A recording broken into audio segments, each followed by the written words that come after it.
Good evening, I'm Matt Woodman. This is CTV News at 5. Tonight, assault allegations. A mother shares what allegedly happened to her 5-year-old at a local daycare. Downtown debate. Should public dollars be used to build on land owned by the Oilers? And welcome to New York, a Northern Alberta hockey player selected in the PWHL draft. CTV Edmonton, local breaking news with Matt Woodman. A public hearing at City Hall is still going on this hour. Council is debating a special tax program proposed for Edmonton's downtown. Most councillors and business leaders say this levy is vital for the core to flourish. The sticking point, though, is a directive from the province to spend millions of public dollars to build projects on land owned by the Oilers. CTV's Jeremy Thompson reports. I do support downtown revitalization, but I will not support a bad deal. Councillor and mayoral candidate Andrew Knack wants to pump the brakes on a $250 million event park beside Rogers Place. The city's share is $70 million.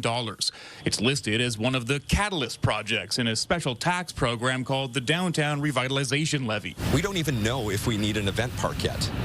There's just this assumption that something new and shiny will solve everything. The levy was introduced in 2015 as part of the arena deal to build Rogers Place. City staff have crunched the numbers and say extending the 20-year program by an extra decade is worthwhile. It is a comprehensive approach to redeveloping downtown Edmonton, encompassing underground utilities, beautifications of our streets and parks, creation and expansion of event spaces, improvement to transit stations, and incentives for attainable housing. The Alberta president of the Canadian Taxpayers Federation drove up from Lethbridge to have her voice heard, just one of many speakers upset with the deal. Yeah, that's fine. Go ahead and revitalize the downtown. We're worried about going downtown, but why are you tying it to one element of corporate welfare?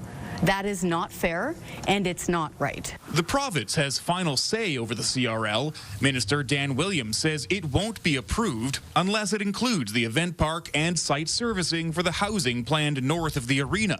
The province would pitch in more than $100 million for those projects. The province should not be putting strings and holding taxpayers over the barrel and saying, you can only have this money if you give it to Daryl Cates. We don't even know the other options because this was decided behind closed doors in a private negotiation between one business and our premier, with the City of Edmonton along for the ride. They're major funders of this, major enablers of this plan, so they're definitely going to have a say in this. Mayor Amarjeet Sohi understands why Edmontonians are upset, but he says the deal would fall apart without the event park, which would be a major missed opportunity for downtown. Anyone who believes that we can find $175 million of a new revenue or $103 million of grant funding, I think not living in the reality. They are. And CTV's Jeremy Thompson has been at City Hall all day as this public hearing unfolds. He joins us live now with the very latest. So, Jer, what is the Oilers Entertainment Group saying about all this? Well, of course, they are a very important component of this discussion today, and so far they have not said anything on the subject, though representatives from OEG have been in council chambers all day during this lengthy process, and they will be speaking on it at some point, perhaps later this evening, perhaps on day 2 of this public hearing tomorrow. In the meantime, they did decline my interview request to talk about the public reaction to this CRL extension and their role in it, instead referring me to a previous statement they've made on the matter. In part, that says that the CRL has been a powerful tool for revitalizing the downtown, and they say that both the event park as well as the housing plan for north of Rogers Place would benefit not only the downtown but the city as a whole. Meanwhile, councillors Jans and Knack are calling for a pause, maybe a reconfiguration of this deal, possibly even a public referendum on the event park specifically. And as I mentioned, Matt, this is a lengthy public hearing process. It will continue into the evening tonight, and there's a second day scheduled tomorrow as well. All right, Jeremy Thompson live outside of City Hall tonight. Thank you. Investigators have cleared an Edmonton police officer in a deadly shooting nearly 2 years ago. In December of 2023, officers were told to do a wellness check on a woman in southeast Edmonton. The Alberta Serious Incident Response Team says the officers found her at home in bed. She told officers she had a gun under the blanket. Officers lifted the blanket up and saw a gun. The report says she reached for it. That's when an officer fired, and a second officer deployed a taser. They tried to save the woman, but she died. Her weapon turned out to be a BB gun. ACERT investigators say the officer's actions were justified given the circumstances. The mother of a child allegedly assaulted by a daycare worker in Sherwood Park says she was shocked by what happened and dismayed by the daycare's response. Police say 5 children between the ages of 5 and 8 were allegedly assaulted over a 3-week period. CTV's Nicole Weisberg reports. It's gutting, you know. Mother of 2, Kristen Savoie, has a new outlook on childcare after she says her son came home one day with an alarming story. He didn't say why. He just came home and told me that my teacher grabbed my throat today. And when I said, "Can you show me?" He gave me the motion of someone choking him and said that he couldn't breathe. This was back in April, says Savoie, and the worker involved had only been there a few weeks. Afterwards, she decided to contact parents of other kids at the center. And all of these children came back and told their parents the exact same thing, that they were being slapped in the face, in the head, and in the back. The families brought the issue to police. RCMP began investigating with the help of the Zebra Center. Police identified 5 victims and earlier this week announced 5 assault charges had been laid against 21-year-old Navam Sharma. We haven't heard anything from her other than the fact that they're saying that there's no proof. Savoie's son is now at a day home, but she has lingering concerns about the daycare. She says a day after she notified management about her son's assault, she saw Sharma working there. In that moment, I refused to leave the daycare until she was removed. RCMP say Sharma was put on administrative leave a week into its investigation, and she stayed on leave until her arrest. It could not say whether she was ultimately let go. So sorry, I can't open the door. Okay, is there a manager that I might be able to speak to over the intercom? No, sorry. Is there a phone number you can give me? Sorry. CTV News briefly spoke to someone at the daycare who wouldn't identify themselves. Like, it's unconfirmed. It's not confirmed yet. The charges have been laid, so the charges have been confirmed.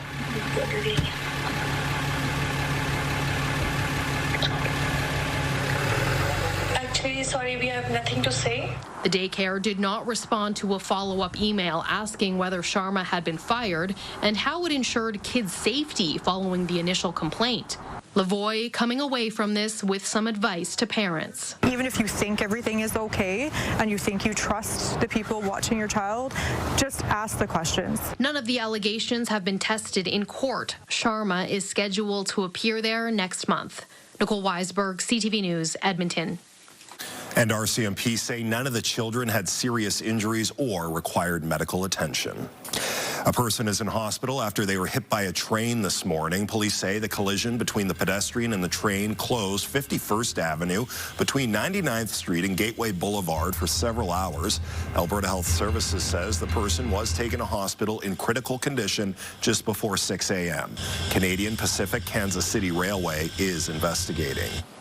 The Energy City Cactus Rats Baseball Club says it's still trying to figure out if its ballpark could open this year. This is what the Energy City Metro Ballpark looks like right now. Construction started back in 2023 and has faced a series of setbacks. The baseball club had promised it would be playing there 2 days ago. Instead, this year's home opener will be played at Henry Singer Ballpark in Spruce Grove on July 5th. So far this season, the team has played all of its supposed home games at opposing teams' stadiums. The club says an evaluation of the ballpark will be completed in the coming days, and an update is expected next week. Billboards have gone up in the 6 Canadian cities with NHL teams thanking opposing fans for supporting the Edmonton Oilers during the NHL playoffs. Explore Edmonton is behind the nationwide campaign. It put up billboards in Calgary, Vancouver, Winnipeg, Toronto, Montreal, and Ottawa. They thank the city for cheering on the Oilers and say they won't tell their hockey usually usual teams. It also shares that Edmonton was in the top 10 on Lonely Planet's Best in Travel list. The organization says it's seen 20,000 extra website visits since the billboards went up on Monday. We just want the rest of Canada to know that we're an amazing place to travel to this summer particularly. We know travel trends are showing more Canadians traveling domestically. So we wanted to take advantage of this and really have them plan their itineraries, come to our site, and get excited about planning their trip to Edmonton. Each city has between 5 to 10 billboards. Explore Edmonton also put up billboards in Florida during the playoffs. First pick from the Erie Otters.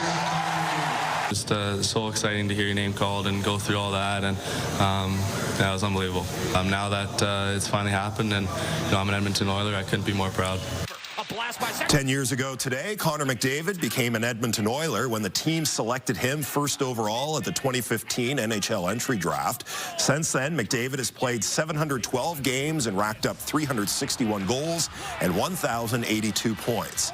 We'll have more on some of McDavid's biggest moments on CTV News at 6. All right, Josh, let's take the entire hour. That'll take, yeah, we're going to be there for a while. Josh, thankfully, the weather highlights, not so much this week. We're pretty quick with those today. Oh, you haven't liked this week, is that? Well, I would consider the weather the lowlights, not exactly highlights. Well, unless you have some sun to tell me about. How about this? Okay.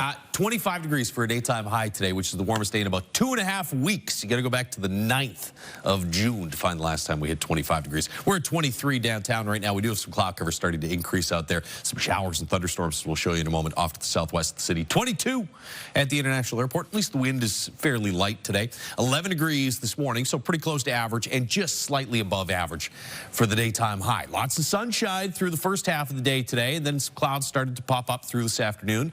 We had a little shower pass just south of the city around lunchtime, and that is the view from the CTV drone looking off to the southwest, as there are some showers and thunderstorms in that area. I think most of that's probably once again going to pass just south of the city, but there's a chance we'll see in a couple neighborhoods some scattered showers. Severe thunderstorm watch for areas north of Fort McMurray. There's no lightning coverage up there, and the radar coverage is pretty spotty, but there is the potential for some severe storms, maybe some sizable hail and some heavy downpours.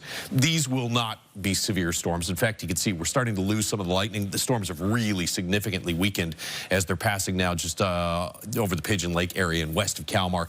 Yeah, they're on a northeasterly track, so the bulk of this is going to slide south of the Edmonton area, Leduc south. But in the city, there's a decent chance early this evening that we'll see at least a scattered shower in through the area. By the time we get to about 9 to 10 o'clock tonight, I think that passes. Partly cloudy overnight. We'll start tomorrow with a mix of sun and cloud, and then again, late in the day, chance of a shower or thunderstorm. Closer look at that and your weekend forecast in a couple minutes. All right, Josh, thanks very much. Coming up next on CTV News, moving medicine, what the Alberta government is doing with all of its leftover Turkish Tylenol. Programming brought to you by Federated Co-ops. Find your summer sweepstakes. Unlock your chances to win at your local co-op. Programming brought to you by James H. Brown Injury Lawyers, the heavy hitters of injury law. You're watching CTV News at 5.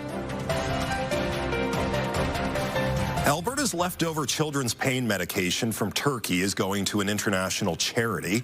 Alberta Health Services says an agreement has been reached with Health Partners International of Canada. That charity distributes medicine to vulnerable communities worldwide. In 2022, the province spent $70 million on the medication during a countrywide shortage. The province has been storing more than 1 million bottles of the medication since officials determined it posed health risks to infants. AHS says preliminary shipments have begun and additional shipments will happen in the coming months. Chiefs with Treaty 8 First Nations are telling Alberta's premier not to push them aside in the name of progress. The Chiefs met with Danielle Smith today. They say treaties are constitutionally protected and are between the bands and the federal government, not the province. They want the right to health and education enforced, better emergency management, and control over resources in their territory. The Chiefs want a resource revenue sharing agreement on resource projects. They're seeking a follow-up meeting with the premier and provincial officials.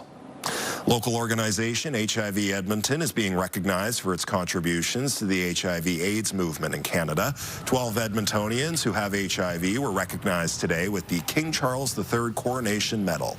The medal honors Canadians who do important charity and advocacy work.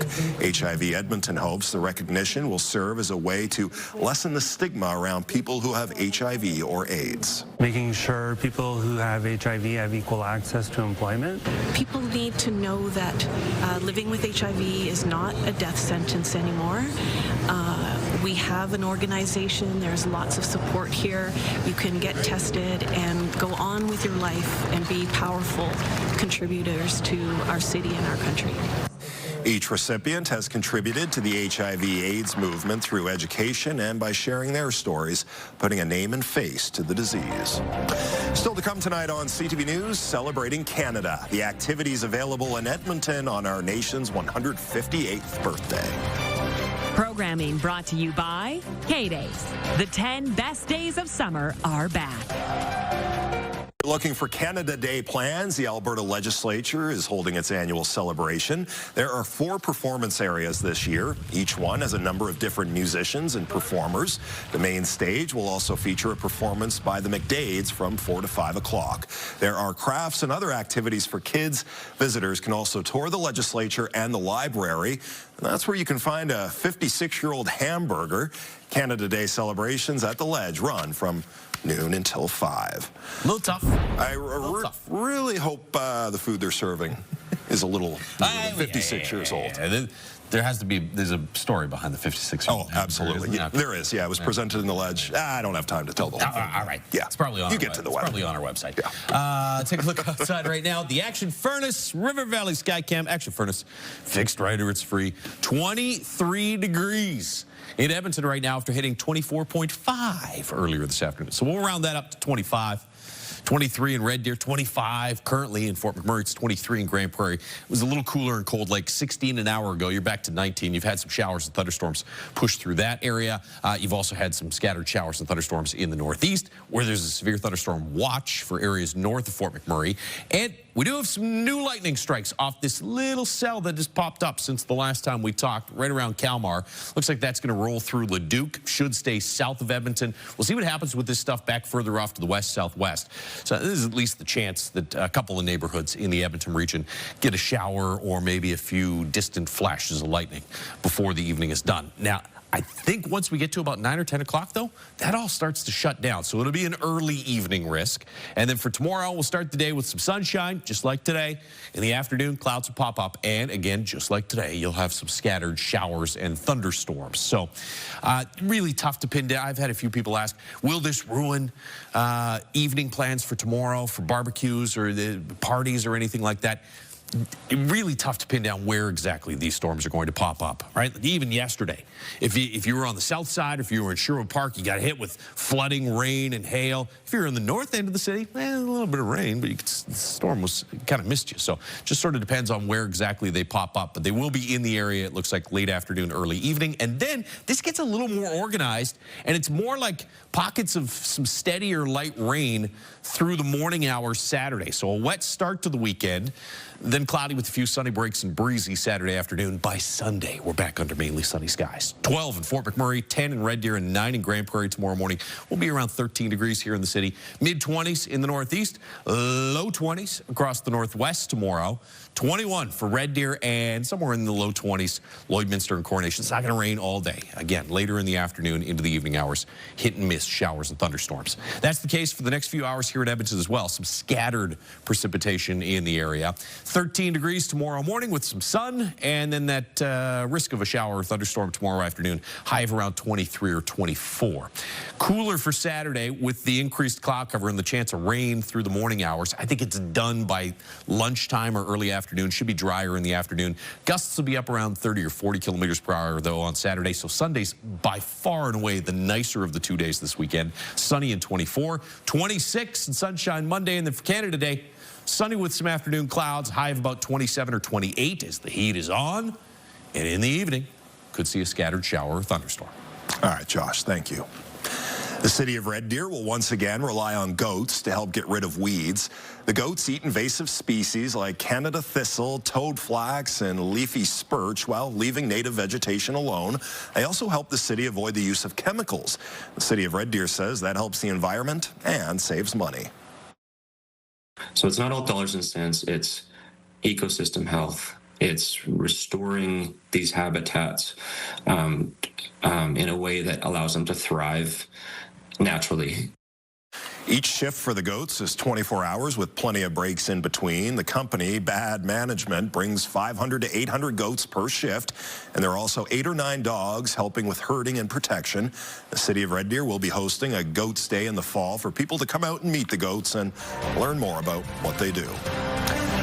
When we return, Big City Bound, a hockey player from small town Alberta, drafted by a New York team. Pretty much my whole town, them from there back home at Spirit River, celebrating and watching on a big projector screen.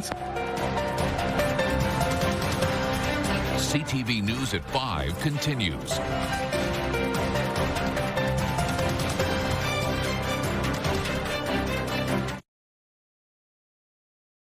Programming brought to you by James H. Brown Injury Lawyers, the heavy hitters of injury law.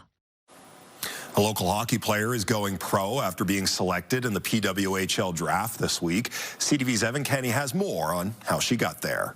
The New York Sirens select Dale Ross, defender from St. Cloud State University. 22-year-old Dale Ross from Spirit River is Northern Alberta's newest professional hockey player. She was taken with the first pick in the 4th round of the Professional Women's Hockey League draft by the New York Sirens. You never know when you're going to go or if you're going to go, so I'm just very blessed that I got picked. Pretty much my whole town, them from there back home at Spirit River, celebrating and watching on a big projector screen, so I'm sure they're celebrating back home for me. Ross may be from northeastern Alberta, but she finished her minor hockey in St. Albert, winning 2 out of 3 of those national championship banners. Slap shot to the empty net, and Dale Ross will put it home. Even scoring the final goal at the national tournament in 2019. Her success is not shocking to her minor hockey coach. He says she's always looking for ways to get better and always pushing the people around her to do the same. Are you a person that, pushes people away, or you draw people near to, and she draws people near to just because of her character and just how she holds herself? He says her skating is a strength, but it's her work ethic that pushed her to the professional level. It was something that a coach always wants, is a kid that was always engaged and you never had to motivate her. Even now, as she's recovering from ACL surgery, Ross is still working on her craft. Anything I can that's within my control I can do. It's going to be fun to play hockey. I'm just excited to play with them. Ross was one of 17 Canadians and 2 Albertans taken in the draft. Evan Kenny, CTV News, Edmonton. That's our show. Thanks for watching. I'm Matt Woodman. CTV News continues right now.